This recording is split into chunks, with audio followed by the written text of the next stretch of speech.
အားလုံးပဲမင်္ဂလာပါရှင်။ပါဝင်ပစ္စည်းအနေငယ်နဲ့မိုးရွာလွယ်စားလို့ကောင်းတဲ့ဝက်နံယူမြင့်ချင်ဟင်းလေးကိုတော့မိုးရွာတဲ့နေ့မှာချက်စားဖြစ်ခဲ့ပါတယ်ရှင်။ကျက်သွန်အဖြူအနီဂျင်းနဲ့အယောင်လေးလာစေဖို့အတွက်ငရုတ်သီးတောင်ကိုထောင်းပြီးအသုံးပြုထားပါတယ်ရှင်။မြင့်ချင်ကိုတော့1 ကီလိုအသုံးပြုထားပါတယ်။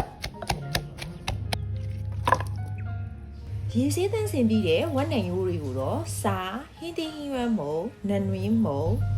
ငပိအနှဲငယ်ထည့်ပြီးထောင်းထားတဲ့ငရုတ်သီးနဲ့နန်းနာလေးနယ်ပေးထားလိုက်ပါတယ်ရှင်ချက်တဲ့အခါမှာတော့စီလေးအနှဲငယ်ထည့်ပေးလိုက်ပါတယ်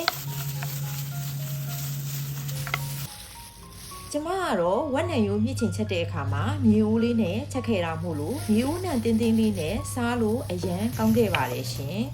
တငယ်ချင်းတို့ကတော့မြေအိုးမရှိလေအဆင်ပြေတဲ့အိုးနဲ့ချက်လို့ရပါတယ်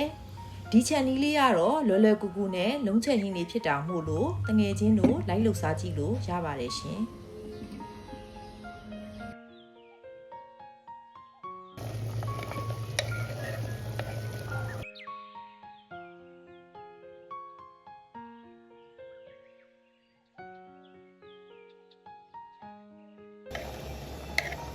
ရေကိုတော့ဝက်နံရိုးနူးတဲ့အထိမိမိစိတ်ကြိုက်ထည့်ပေးလို့ရပါတယ်ရှင်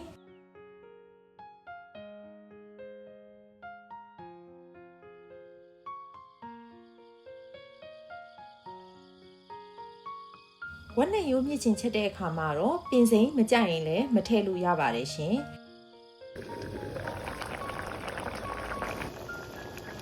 ဝက်နံရိုးမြင့်ချင်ဟင်းလေးရပါပြီရှင်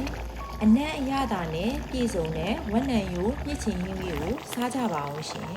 အားလုံးကိုကျေးဇူးတင်ပါတယ်